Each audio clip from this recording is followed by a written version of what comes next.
Halo guys, kami dari kelompok 7 akan memperkenalkan diri. Nama saya Alvin Sudita Kanada, absen 3 dari kelas 9C.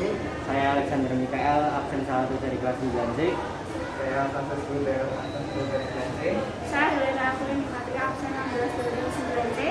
Saya Yusuf Al-Masud Suramadi, absen 29 dari 9C.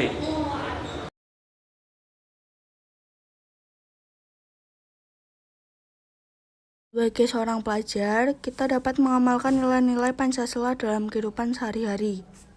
Gotong royong merupakan salah satu perwujudan dari nilai-nilai Pancasila. Pada masa COVID-19 ini, kita dapat melaksanakan gotong royong dengan saling membantu orang lain sesuai dengan kebutuhan dan kemampuan kita. Pandemi COVID-19 tidak akan berakhir jika setiap orang tidak memiliki rasa tanggung jawab menjaga keamanan dan kesehatan bersama. Untuk minimalisir penyebaran COVID-19, dibutuhkan kerjasama yang baik antar masyarakat dan pemerintah. Hal ini merupakan pengamalan nilai Pancasila dalam kehidupan sehari-hari.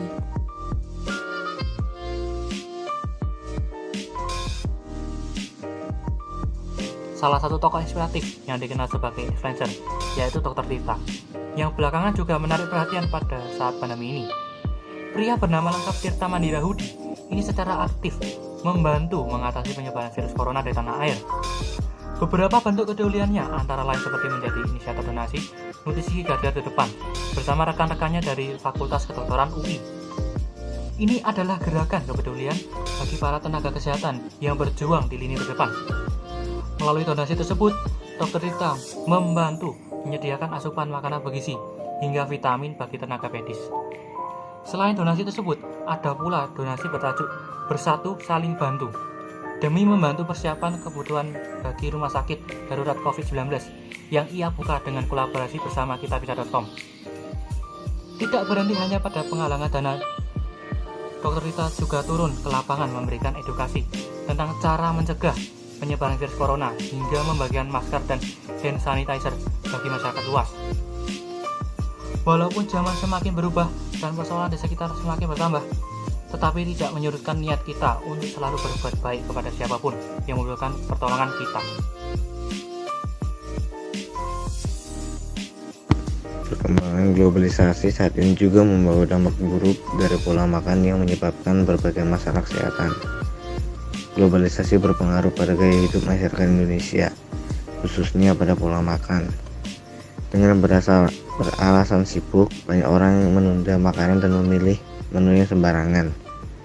Seperti yang disampaikan oleh Rumah Sakit Hasan Sadikin RSHS, pola makan yang tidak sehat meliputi diet tinggi lemak dan berkarbohidrat, makan dengan kandungan sodium atau garam tinggi, rendahnya konsumsi makanan berserat, serta kebiasaan merokok dan konsumsi minuman beralkohol. Dan kini banyak orang mengonsumsi makanan tanpa pertimbangan dan lebih mengutamakan kesenangan dan kepuasan.